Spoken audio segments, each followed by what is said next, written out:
रक्षा तो हम लोग जो है लगे हैं, लेकिन बेटी रक्षा कैसे होगी जो रेप हो रहे हैं? बैठिए उनकी हत्याएं हो रही।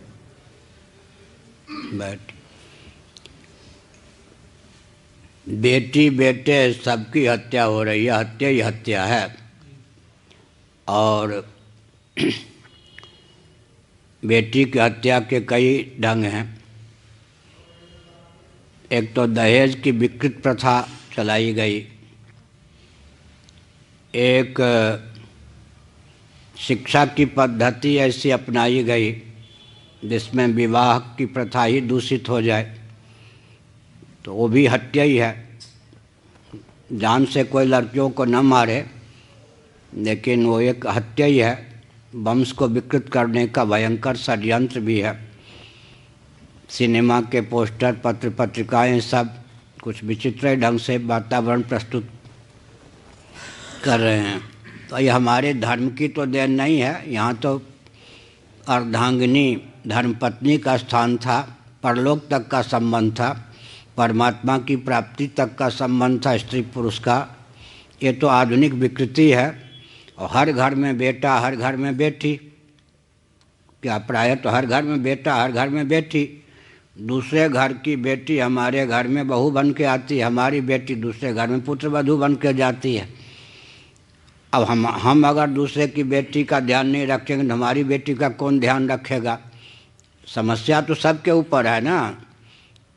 अमुक की बेटी पुत्रवधू बन के आई, उसके साथ अत्याचार हुआ, तो हमारी बेटी भी तो कहीं पुत्रवधू बन के जाती है। हर व्यक्ति शोषक हो गया, हर परिवार शोषित बन गया। तो समाज में जब ये विदेशी षड्यंत्र भी है, तो ये इसमें तो आधुनिक शासन तंत्र जिम्मेवार है ना, और व्यक्ति का मस्तिष्क, दिशाहीन मस्तिष्क जिम्मेवार है।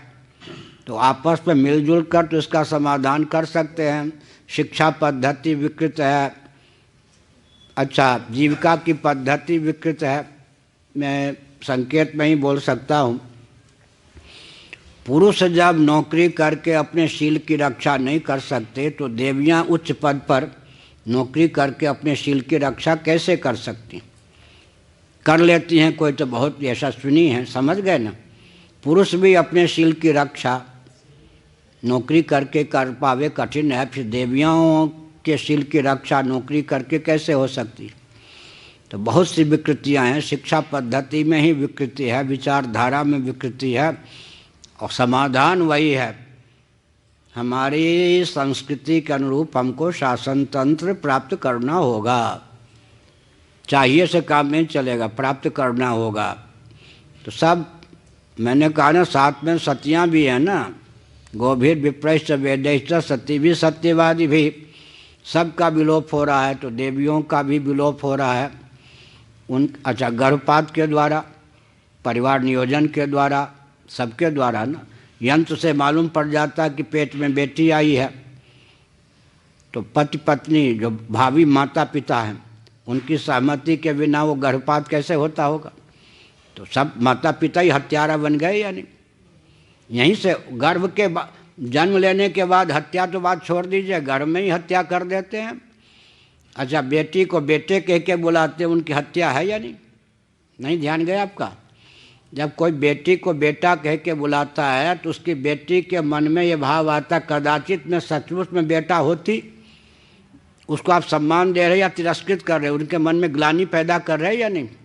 बेटी को जब बेटा कह के बुलाएंगे तो बेटी सोचने के लिए बाध्य होगी, मैं बेटा तो हूँ नहीं, लेकिन बेटा कही जाती हूँ। इसका मतलब है कि बेटी घटिया है।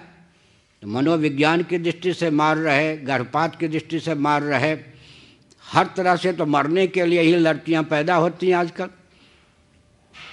ध्यान गया या नहीं?